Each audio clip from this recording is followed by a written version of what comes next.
Boa noite. Sejam bem-vindos. Vamos iniciar nossa reunião elevando nosso pensamento a Deus, nosso Pai Criador, em agradecimento por tudo que o Pai tão bondosamente nos oferece. Agradecer muito particularmente a oportunidade reencarnatória que nos concedeu uma chance a mais para alcançar o grande objetivo imposto a cada um de nós na criação, a perfeição moral. Agradecer ao Mestre Jesus e aos bons amigos da espiritualidade, a companhia e o aconselhamento, rogando se mantenham conosco, nos auxiliando na tarefa que cada um empreende de forma solitária e na maior parte do tempo com grande dificuldade, de ir se conhecendo, de ir se melhorando. Que os irmãos se mantenham do nosso lado, nos inspirando a fortaleza, a moral e a virtude, nos auxiliando a extirpar do coração os vícios e as tendências ruins. Rogar aos bons amigos, estendam seu olhar carinhoso e compassivo aos nossos entes queridos que estão à distância, aos nossos irmãos em humanidade, nesses momentos conturbados que vivemos, aos nossos irmãos da mediunidade, na delicadeza do trabalho que desempenham, nos perigos a que estão expostos. Por fim, lembrar a figura do Mestre Jesus, que é o nosso exemplo, é a nossa inspiração, e evocar a presença do Mestre no nosso meio, pela oração que ele nos ensinou. Pai nosso, que estás nos céus, santificado seja o vosso nome. Venha a nós o vosso reino. Seja feita a vossa vontade, assim na terra como nos céus. O pão nosso de cada dia nos dá hoje. Perdoa, Pai, as nossas ofensas, assim como nós perdoarmos a quem nos tem ofendido. E não nos deixeis cair em erros e tentações, mas livra-nos da prática de todo o mal. Que assim seja. Nós estamos estudando o capítulo 5 do Evangelho segundo o Espiritismo, Bem-aventurados os aflitos, e hoje nós vamos entrar no tema a loucura e o suicídio. São 4 tópicos, né? E assim, como introdução, estava conversando com a nossa psicóloga semana passada, e ela tem uma restrição a respeito desse tema, pela dificuldade que ela vê na exposição do tema. E eu vou tentar colocar a temática de uma maneira que eu acredito seja aquela que Kardec vislumbrou quando escreveu a respeito. O que nós temos aqui, o texto que nós temos aqui é uma discussão, é um ensaio teórico, é um apanhado de ideias. Kardec não faz juízo de valor a respeito da motivação, né, das pessoas, das dificuldades que as pessoas enfrentam. Então ele discute o tema, né, sem fazer juízo de valor. Então não tomem a leitura como se fosse uma lição de moral ou como se fosse um julgamento, né, das dificuldades que a gente enfrenta na vida. Assim, também a título de abertura, né, o termo loucura é utilizado de uma maneira genérica, né? Então, nós temos desde, vamos chamar assim, a manifestação mais elementar, né, até a manifestação mais grave, mais gravosa, né, reunidos, essas todas as manifestações reunidas sobre a mesma palavra, loucura. E a gente tem que distinguir a palavra loucura da alienação mental, né? Então, para a gente fazer um paralelo entre os dois estados, né, e entender a colocação que Kardec faz, né, eu trouxe para a gente expor. Então, o termo loucura a gente tem que entender como uma alteração mental que é caracterizada pelo afastamento do indivíduo daquele seu procedimento normal. Então, ele deixa de agir como normalmente agiria. Pensa, sente e age fugindo aos controles da razão.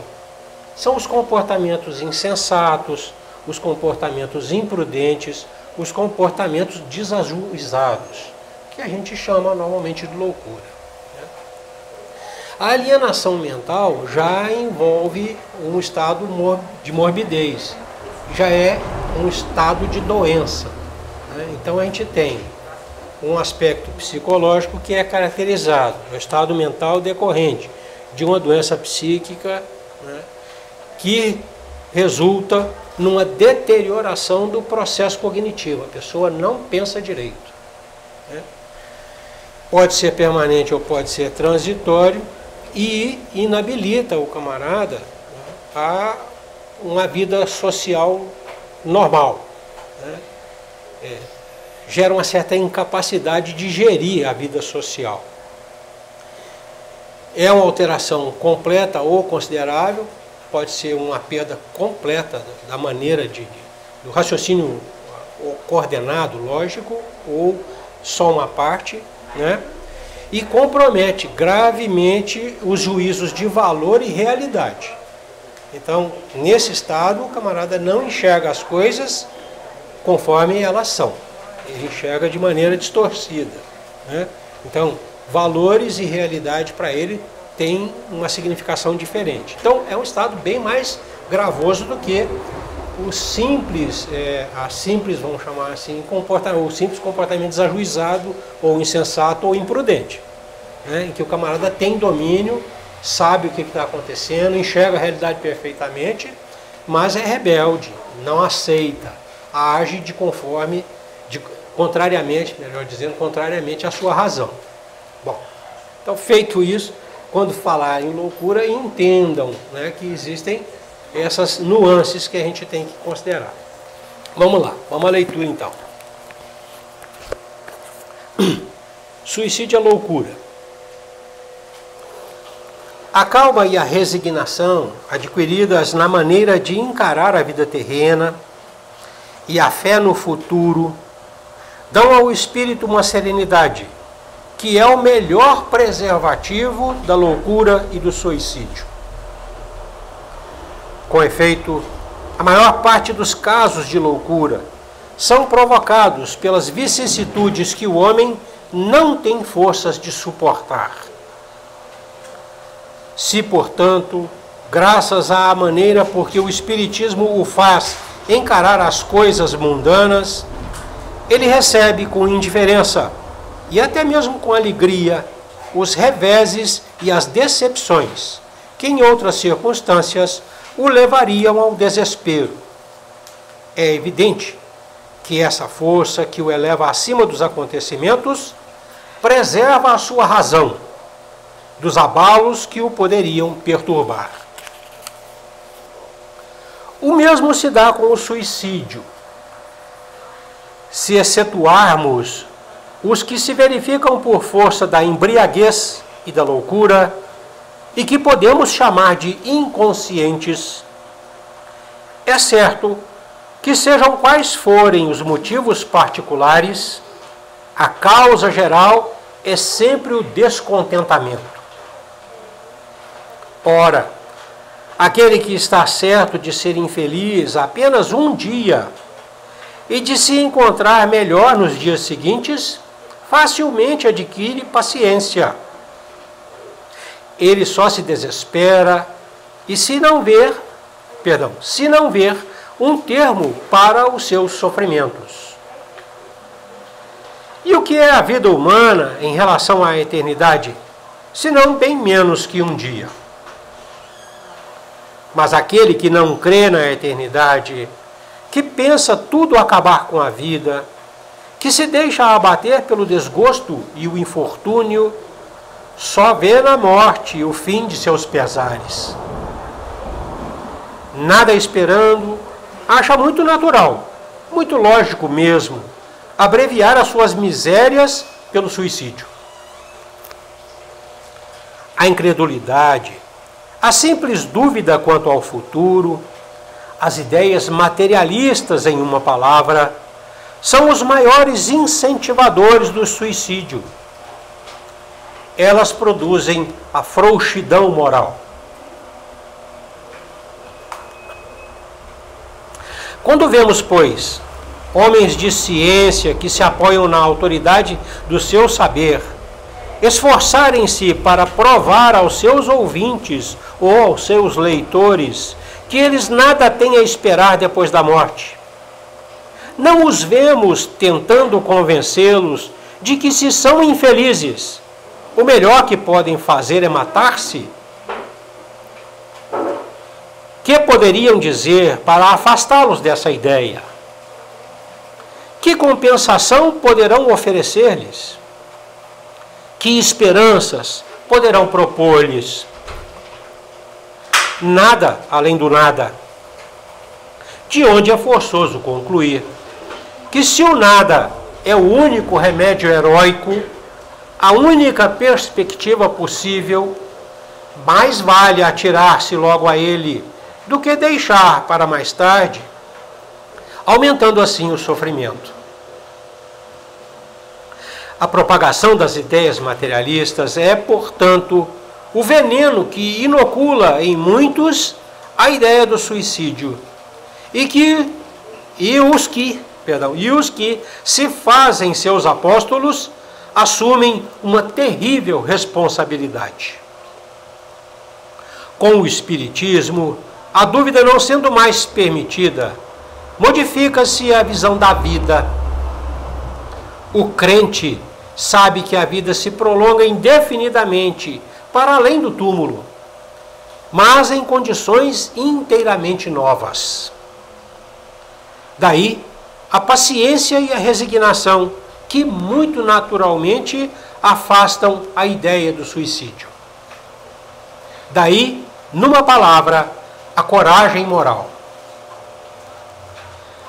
O Espiritismo tem ainda, a esse respeito, outro resultado igualmente positivo e talvez mais decisivo. Ele nos mostra os próprios suicidas, revelando a sua situação infeliz, e prova que ninguém pode violar impunemente a lei de Deus, que proíbe ao homem abreviar a sua vida. Entre os suicidas, o sofrimento temporário em lugar de eterno, nem por isso é menos terrível, e sua natureza dá o que pensar a quem quer que seja tentado a deixar este mundo antes da ordem de Deus. O espírita tem, portanto, para opor à ideia do suicídio muitas razões. A certeza de uma vida futura, na qual ele sabe que será tanto mais feliz quanto mais infeliz e mais resignado tiver sido na terra. A certeza de que, abreviando sua vida, chega a um resultado inteiramente contrário ao que esperava, que foge de um mal para cair noutro ainda pior, mais demorado e mais terrível, que se engana ao pensar que, ao se matar, irá mais depressa para o céu, que o suicídio é um obstáculo à reunião no outro mundo com as pessoas de sua afeição que lá espera encontrar. De tudo isso resulta que o suicídio, só lhe oferecendo decepções, é contrário aos seus próprios interesses. Por isso, o número de suicidas que o Espiritismo impede é considerável. E podemos concluir que, quando todos forem espíritas, não haverá mais suicídios conscientes. Comparando, pois, os resultados das doutrinas materialista e espírita sob o ponto de vista do suicídio, vemos que a lógica de uma conduz a ele, enquanto a lógica de outra o evita, o que é confirmado pela experiência. Então, o texto todo é uma discussão, né, em torno de argumentos para um lado e para o outro. Não é juízo de valor, nem tampouco julgamento acerca do comportamento das criaturas. Tá? E o que é importante, assim, que a gente tem que ressaltar, é a ideia de que tudo isso pode ser modificado, pode ser evitado com uma simples mudança de ponto de vista.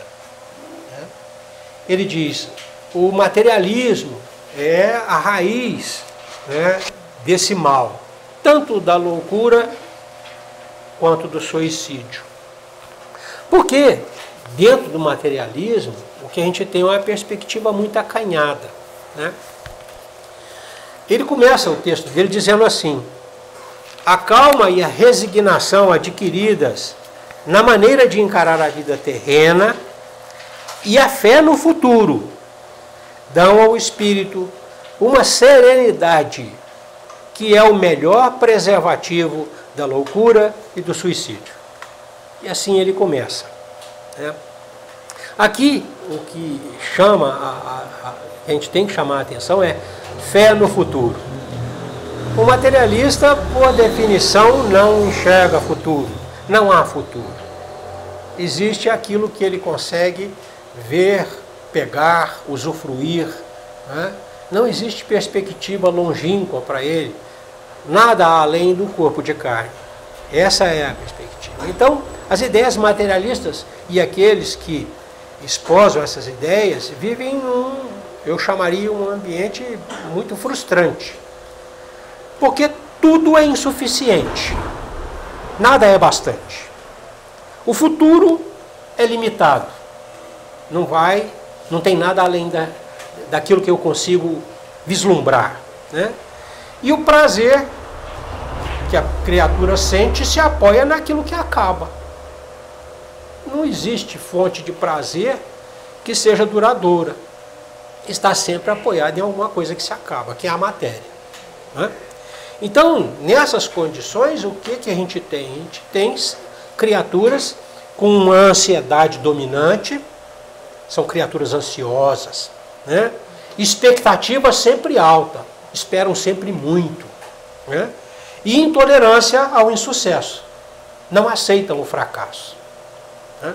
Nessas condições, né, ansiedade dominante, expectativa sempre alta, né, e intolerância ao sucesso, os irmãos vão de convir que fatalmente a criatura vai se frustrar. Porque não é este mundo que proporciona, né, as condições para esse tipo de expectativa, né, de ansiedade. Não, aqui a gente sabe que está num momento de recuperação e de provação. Nós estamos recuperando falhas anteriores e estamos nos propondo a um futuro melhor, provas para o futuro, né? Nesse ambiente não existe condição de você alcançar 100% dos objetivos, não tem. Frustração é a perspectiva, né? Então, o materialista está fadado a se frustrar. O camarada que fica frustrado, fica desgostoso da vida, fica desesperançado, não tem esperança, não tem perspectiva, e ele fica covarde moralmente, é incapaz de olhar os problemas de frente, é incapaz de tomar decisões, de sustentar posições, né? Nessas condições, um camarada sem esperança, né, sem coragem para enfrentar as dificuldades, né, e desgostoso, ou ele fica maluco, fica louco, né, ou ele sai da vida. Essa é a perspectiva que o materialismo traz para nós. Quem não vê nada além da matéria está fadado a viver nessa condição, né? Essa é a exposição que Kardec traz para nós. Qual é a solução para o problema? Muda o ponto de vista, procura encontrar, né, razão. Só através da religião é que a gente consegue. Não estou falando que é espírita só não, né? Qualquer religião que nos dê perspectiva além da matéria, que tire o homem dessa mesquinharia de achar que ele é só esse corpinho, né, que aos 80 ou 90, eu sou muito otimista, né, aos 80 ou 90 ou aos 100, falece e ele desaparece. Individualidade que nunca existiu. Um nome que, se não escreveu nos livros de história, ninguém lembrará. É essa perspectiva do materialista. Né? Bom, no Livro dos Espíritos, reforçando essas ideias, né, eu puxei 4 questões, né, para a gente considerar. A respeito de felicidade, que é aquilo que a gente vive buscando, né? É aquilo que a gente... é o nosso anseio maior. Né? Na questão 922 e 926, o orientador diz bem assim, resumidamente, né? Não é literal isso. Na 922 ele diz assim: a soma da felicidade comum a todos os homens, que independe de condição social, de condição intelectual, né? A soma de felicidade comum a todos os homens, com relação à vida material, é a posse do necessário. Com relação à vida moral, é a consciência tranquila e a fé no futuro. E mais na frente ele diz assim: os males deste mundo estão na razão das necessidades artificiais que vos criais. Há muitos desenganos, se poupa nesta vida aquele que sabe restringir seus desejos e olha sem inveja para o que esteja acima de si. O que menos necessidades tem, esse o mais rico. E a respeito do suicídio, ele fala na 944 e na 946. O homem não tem o direito de dispor da sua vida. Só Deus assiste este direito. O suicídio voluntário importa numa transgressão dessa lei. E mais na frente ele diz: o desgosto da vida nasce do ócio, da falta de fé e também da saciedade. Para aquele que usa de suas faculdades com um fim útil e de acordo com as suas aptidões naturais, o trabalho nada tem de árido e a vida se escoa mais rapidamente. Ele suporta as vicissitudes com tanto mais paciência e resignação, quanto trabalha com o objetivo da felicidade mais sólida e durável que o espera.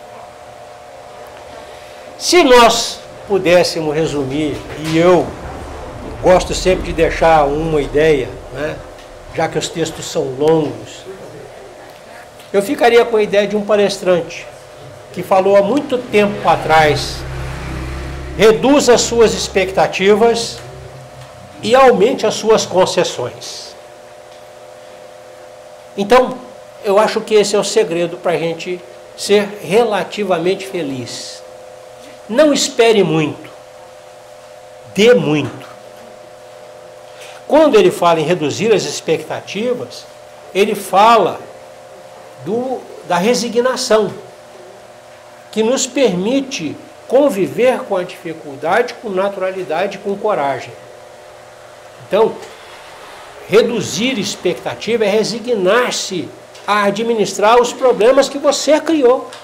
Se não criou lá atrás, criou agora mesmo. Não fuja deles. Encare com responsabilidade a irresponsabilidade que você fez no passado.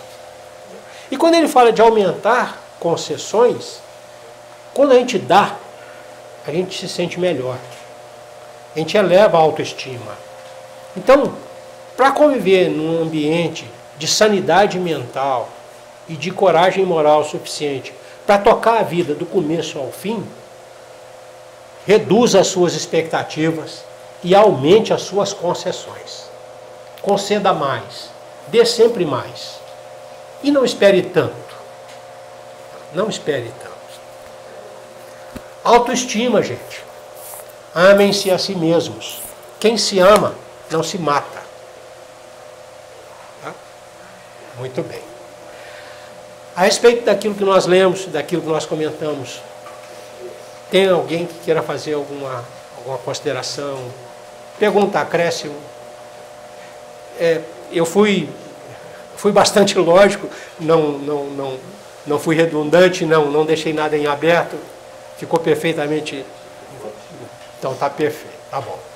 Nós vamos à segunda parte do nosso trabalho, o serviço do passe, renovando a Deus o agradecimento pela oportunidade de estarmos aqui reunidos nesses breves momentos, em reflexão de ordem superior, convivendo com irmãos de mais alta vibração, de melhor sentimento, rogando ao Mestre Jesus e aos bons amigos da espiritualidade, nos mantenham assim debaixo da sua luz, para que a gente tenha clareza em identificar os grandes objetivos que nós ainda temos que alcançar e os caminhos seguros que nos levam até eles. E que o Mestre continue caminhando do nosso lado, como tem feito, nos infundindo a força moral necessária para que a gente consiga, enfim, agir conforme a lei de Deus. Paz e luz é o que eu desejo aos meus irmãos.